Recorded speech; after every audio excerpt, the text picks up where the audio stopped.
নমস্কাৰ এই মুহূৰ্তত আহি পৰিছে খন্দিয়াৰ কেইবাটাও গুৰুত্বপূৰ্ণ আজি 10 জুন অসমৰ লগতে ভাৰতৰ বিভিন্ন প্ৰান্তৰ পৰা খন্দিয়াৰ কেইবাটাও খবৰ একেলগে যুগুতোৱা হৈছে এই মুহূৰ্তত জনাই আছো খন্দিয়াৰ গুৰুত্বপূৰ্ণ খবৰ সম্পূৰ্ণৰূপে নাইকিয়া হ'ব তৃণমূল কংগ্ৰেছৰ সৈতে হ'ব সামিল তৃণমূল কংগ্ৰেছ এটা বিগ নিউজ এই মুহূৰ্তত জনাইছো সম্পূৰ্ণৰূপে নাইকিয়া হ'ব টিএমসি ইতিহাস হবলৈ গৈ আছে মমতাৰ তৃণমূল কংগ্ৰেছ এই মুহূৰ্তত এটা পলিটিক্যাল খবৰ জনাইছো কংগ্ৰেছত বিলীন হ'ব মমতাৰ তৃণমূল কংগ্ৰেছ মমতা বেনাৰ্জীলৈ প্ৰস্তাৱ সোনিয়া গান্ধীৰ কংগ্ৰেছৰ সৈতে টিএমসিৰ একত্ৰীকৰণৰ প্ৰস্তাৱত সন্মতি হলে মমতাক দিব কংগ্ৰেছৰ ৰাষ্ট্ৰীয় উপাধ্যক্ষৰ পদ ইখনৰ পিছত কিখন বৈঠকত মিলিত হৈছে কংগ্ৰেছ টিএমসি দিল্লীত সোনিয়া গান্ধী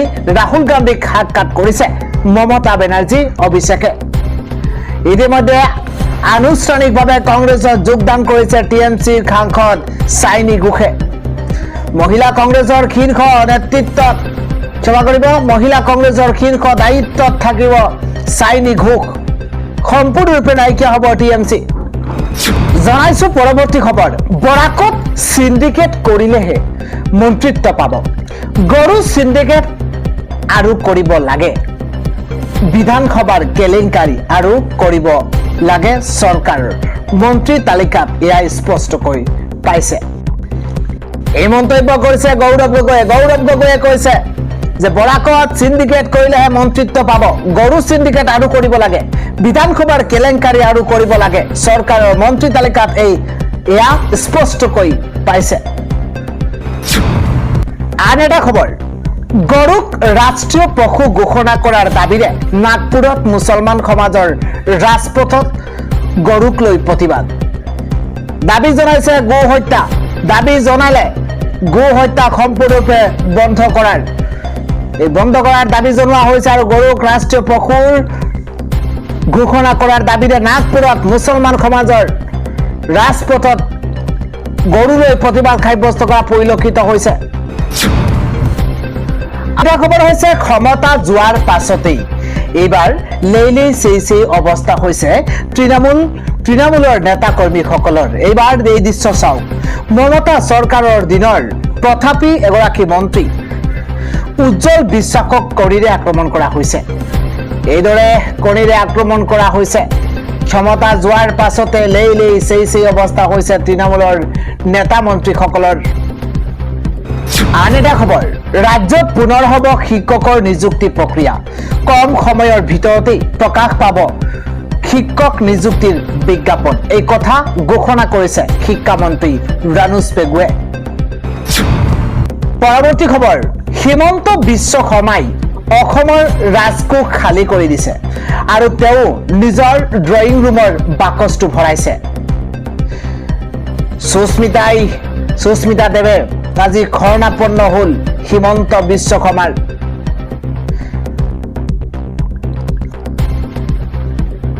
নিৰ্বাচন আগত কৈছিল হিমন্ত বিশ্ব শৰ্মাই অসমৰ ৰাজকোষ খালী কৰিছে আৰু তেওঁৰ নিজৰ ড্ৰয়িং ৰুমৰ বাকচটো ভৰাইছে কিন্তু এতিয়া সুস্মিতা দেৱ আজি শৰণাপন্ন হল হিমন্ত বিশ্ব শৰ্মাৰ বিজেপিত যোগদান কৰিব সুস্মিতা দেৱে ৰাজ্যসভাৰ সাংসদ পদ ত্যাগৰ পাছতেই মুখ্যমন্ত্ৰী হিমন্ত বিশ্ব শৰ্মাক সাক্ষাৎ কৰিছে বৰাকৰ নেত্ৰী সুস্মিতা দেৱে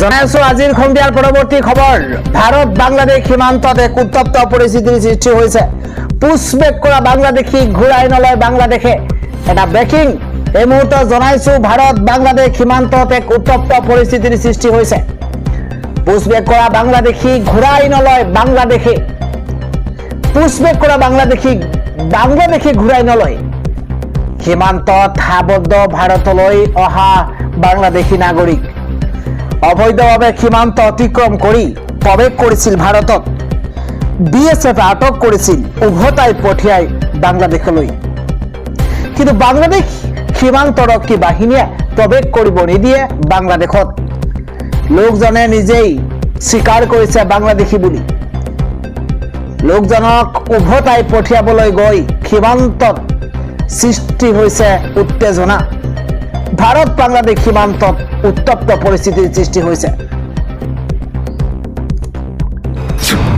জনাইছো পৰৱৰ্তী খবৰ। হজৰত মহম্মদৰ বিৰুদ্ধে এইবাৰ মন্তব্য কৰি বিপদত পৰিছে হিৰেন হিন্দু। এটা বিগ নিউজ এই মুহূৰ্তত জনাইছো। হিৰেন হিন্দু সহ বিপদত পৰিব ৰাতুল কলিতা, ৰূপা কলিতাও। এটা গুৰুত্বপূৰ্ণ খবৰ। হজৰত মহম্মদক অপমান কৰি বিপদত। সামাজিক মাধ্যমত তিনিটা ফেচবুক একাউণ্টৰ পৰা দিছিল বিস্ফোৰক পোষ্ট।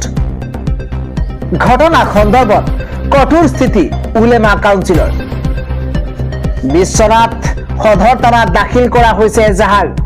ডাঙৰ খবৰ এই মুহূৰ্তত জনাইছো। হজৰত মহম্মদক অপমান কৰি বিপদত পৰিছে হিৰেন হিন্দু। ঘটনা সন্দৰ্ভত কঠোৰ স্থিতি উলেমা কাউন্সিলৰ। হিৰেন হিন্দু সহ বিপদত পৰিব ৰাতুল কলিতা, ৰূপা কলিতাও। পৰৱৰ্তী খবৰ। ৰাজ্যৰ ৰাজনীতিত মিয়াৰ জঘন্য কাণ্ড। ৰাজ্যৰ ৰাজধানীতে মিয়াৰ জঘন্যতা। এটা ডাঙৰ খবৰ এই মুহূৰ্তত। যুৱতীক অপহৰণ কৰি ধৰ্ষণৰ চেষ্টা মিয়াৰ। অটত উঠাই নিৰ্জন স্থানলৈ নি কুকাণ্ড কৰাৰ চেষ্টা চলাইছে। যুৱতীক নি কুকাণ্ড কৰাৰ চেষ্টা মিয়াৰ। অটত উঠাই নিৰ্জন স্থানলৈ নি কুকাণ্ড কৰাৰ চেষ্টা চলাইছিল। ৰাজ্যৰ হৃদপিণ্ড স্বৰূপ দিছপুৰতেই মনোৱাৰ হুছেইনৰ এই জঘন্য কাণ্ড। ডাউনটাউনৰ নভোটেল হোটেলৰ সমীপৰ পৰা উঠাইছিল যুৱতীগৰাকীক। ইতিমধ্যে আৰক্ষীয়ে গ্ৰেপ্তাৰ কৰিছে মিয়া আনোৱাৰক। জব্দ কৰা হৈছে বাহনখন। ৰাজ্যত ৰাজধানীতে সংঘটিত হৈছে এই জঘন্য কাণ্ড। আগবঢ়াইছো পৰৱৰ্তী খবৰ। অসমত জেহাদ নচলিব। মা কামাখ্যা আৰু গুৰুজনাৰ পবিত্ৰ ভূমিত জেহাদ নচলিব। জেহাদ বোলা চৰিত্ৰটো আমি মানি ল'ব নোৱাৰো। জেহাদ আমাৰ চৰিত্ৰতেই নাই। যিয়ে জেহাদ কৰিব তাৰ বিকল্প ব্যৱস্থা সনাতন ভগৱানে আমাক দিছে। জেহাদ কৰিলে কঠোৰ ব্যৱস্থা ল'ম। লাভ জেহাদ, লেণ্ড জেহাদৰ স্থান নাই। ইয়াত কেৱল ভগৱান, ইয়াত কেৱল নাম কীৰ্তন, সনাতন ধৰ্মৰ স্থান আছে। জেহাদৰ বিৰুদ্ধে এইদৰে গৰজি উঠিছে মন্ত্ৰী অশোক সিংহল। অসমত জেহাদ নচলিব বুলি তেওঁ বিস্ফোৰক ডাঙৰ মন্তব্য কৰিছে। কৈছে মা কামাখ্যা আৰু গুৰুজনাৰ পবিত্ৰ ভূমিত জেহাদ নচলিব। জেহাদ বোলা চৰিত্ৰটো আমি মানি ল'ব নোৱাৰো। পৰৱৰ্তী খবৰটো হৈছে লুটুমাৰী সংৰক্ষিত বনাঞ্চলত চলিব প্ৰশাসনৰ সৰ্ববৃহৎ উচ্ছেদ অভিযান। উচ্চ ন্যায়ালয়ৰ ৰায়ৰ পাছতে এইবাৰ জিলাই জিলাই সষ্টম হৈ পৰিছে প্ৰশাসন। লুটুমাৰী সংৰক্ষিত বনাঞ্চলত চলিব প্ৰশাসনৰ বৃহৎ উচ্ছেদ অভিযান। দীৰ্ঘদিনে লুটুমাৰীৰ সংৰক্ষিত বনাঞ্চল দখল কৰি আহিছিল একাংশই। পূৰ্বেও 1200 পৰিয়ালক উচ্ছেদ কৰা হৈছিল লুটুমাৰী সংৰক্ষিত বনাঞ্চলখনৰ পৰা। পুনৰ উচ্চ ন্যায়ালয়ৰ নিৰ্দেশৰ পাছতেই উচ্ছেদৰ বাবে সাজু হৈ পৰিছে প্ৰশাসন। ভূমি এৰাৰ বাবে 30 দিনৰ সময় বান্ধি দিছে ন্যায়ালয়ে। উচ্চ ন্যায়ালয়ৰ ৰায়ৰ পাছতে জিলাই জিলাই সষ্টম হৈ পৰিছে প্ৰশাসন। লুটুমাৰীৰ সংৰক্ষিত বনাঞ্চলত চলিব প্ৰশাসনৰ বৃহৎ উচ্ছেদ অভিযান। দীৰ্ঘদিনে লুটুমাৰীৰ সংৰক্ষিত বনাঞ্চল দখল কৰি আহিছিল একাংশই। আৰু পূৰ্বেও 1200 পৰিয়ালক উচ্ছেদ কৰা হৈছিল সংৰক্ষিত বনাঞ্চলখনৰ পৰা। পুনৰ উচ্চ ন্যায়ালয়ৰ নিৰ্দেশৰ পাছতেই উচ্ছেদৰ বাবে সাজু হৈ পৰিছে প্ৰশাসন। ইফালে গুৱাহাটী উচ্চ ন্যায়ালয়ৰ গ্ৰীণ ছিগনেল পোৱাৰ পাছতে সাজু হৈ পৰিছে বন বিভাগ। গোলাঘাট জিলাত বৃহৎ উচ্ছেদ অভিযান চলাবলৈ সাজু বন বিভাগ। দক্ষিণ নাম্বৰ আৰু দয়াং সংৰক্ষিত বনাঞ্চলত চলিব উচ্ছেদ অভিযান। এটা বিগ নিউজ। দয়াং বনাঞ্চলৰ 35 হেক্টৰ ভূমিত চলিব উচ্ছেদ। দক্ষিণ নাম্বৰৰ 15 বিঘা ভূমিত চলিব উচ্ছেদ অভিযান। সম্পূৰ্ণ সাজু হৈছে গোলাঘাট বন বিভাগ। দয়াং বনাঞ্চলৰ মেঘেৰী বিলৰ 35 হেক্টৰ ভূমিত আছে 59টা পৰিয়াল। দক্ষিণ নাম্বৰৰ 15 বিঘা ভূমিত আছে 12টা পৰিয়াল। 30 দিনৰ পাছতে চলিব উচ্ছেদ অভিযান ঘোষণা গোলাঘাট জিলাৰ ডিএফঅ মুকুট চন্দ্ৰ দাসৰ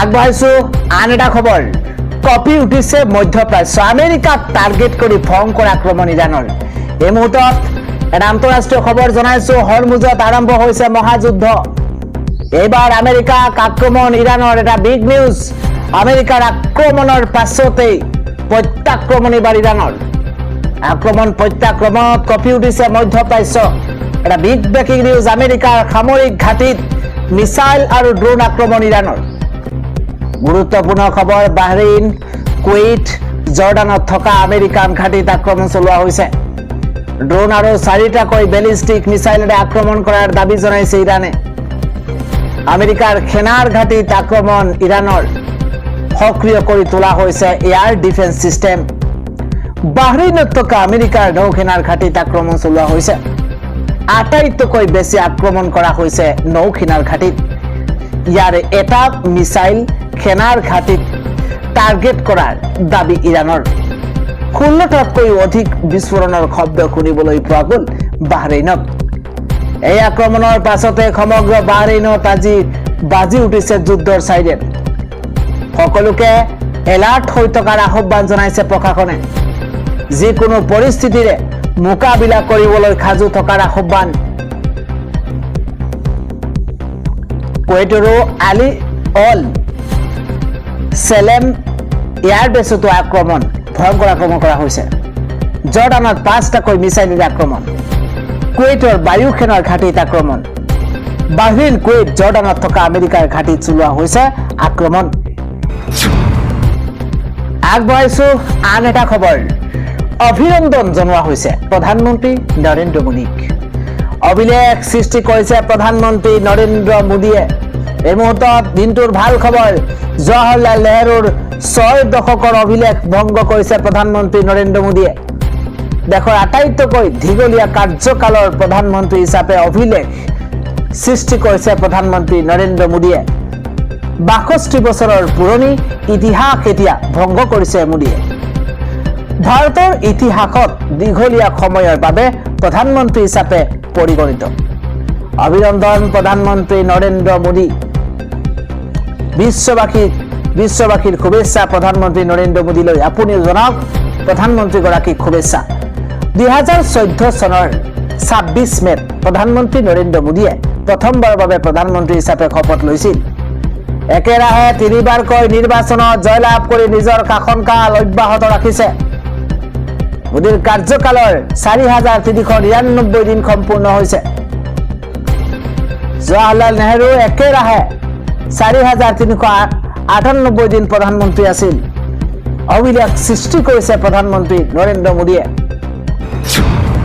জনাইছো পৰৱৰ্তী খবৰ আৰম্ভ হ'ল ৰাষ্ট্ৰীয় ঘাইপথৰ দুয়ো কাষে উচ্ছেদ অভিযান সকলো অবৈধ দোকান পোহাৰৰ উচ্ছেদৰ কাৰা নিৰ্দেশ দিয়া হৈছে এটা বিগ নিউজ এই মুহূৰ্তত জনাইছো আৰম্ভ হৈছে ৰাষ্ট্ৰীয় ঘাইপথৰ দুয়ো কাষে বৃহৎ উচ্ছেদ 60 দিনৰ ভিতৰতেই উচ্ছেদৰ নিৰ্দেশ দিছিল সৰ্বোচ্চ ন্যায়ালয়ে ঘাইপথৰ পৰিসৰৰ ভিতৰতেই থাকিব নোৱাৰিব ব্যৱসায়িক প্ৰতিষ্ঠান হোটেল ধাবা দোকান সকলোতে চলিব উচ্ছেদ জিলাই জিলাই চলিব উচ্ছেদ অভিযান এটা গুৰুত্বপূৰ্ণ খবৰ প্ৰতিখন জিলাৰ দণ্ডাধীশ আয়ুক্তক জৰুৰী নিৰ্দেশ ন্যায়ালয়ৰ সকলো অবৈধ দোকান পোহাৰ উচ্ছেদৰ কাৰা নিৰ্দেশ এনএচৰ দুয়ো কাষে থকা ৰাইট অফ ৱেত থাকিব নোৱাৰিব দোকান 30 দিনৰ ভিতৰতে সকলো প্ৰতিষ্ঠানৰ অনুজ্ঞাপত্ৰ পৰীক্ষাৰ নিৰ্দেশ দিছিল দলগাঁৱত চলিছে প্ৰশাসনৰ বুলডোজাৰ অবৈধ দোকান পোহাৰৰ ওপৰত চলিছে প্ৰশাসনৰ হাতোৰা পৰৱৰ্তী খবৰ দিদিৰ তৃণমূলত মুখ্যম আঘাত অসমৰ পৰাই খেল খেলিছে হিমন্ত বিশ্ব শৰ্মাই বিপৰ্যয়ে লগ নেৰা হৈছে তৃণমূল কংগ্ৰেছক এসপ্তাহত দ্বিতীয়গৰাকী সাংসদ এৰিলে মমতা বেনাৰ্জীৰ খংগ ৰাজ্যসভাৰ তৃণমূল কংগ্ৰেছৰ সাংসদ সুস্মিতা দেৱে শেহতীয়াকৈ পদত্যাগ পত্ৰ প্ৰেৰণ কৰিছে মমতা বেনাৰ্জীলৈ দলৰ প্ৰাথমিক সদস্যৰ পৰাও পদত্যাগ কৰাৰ কথা ঘোষণা কৰিছে সুস্মিতা দেৱে উল্লেখ কৰা প্ৰয়োজন যে পদত্যাগ পত্ৰ প্ৰেৰণ কৰি বৰ্তমান দিল্লীতে বাহৰ পাতি আছে সুস্মিতা দেৱে।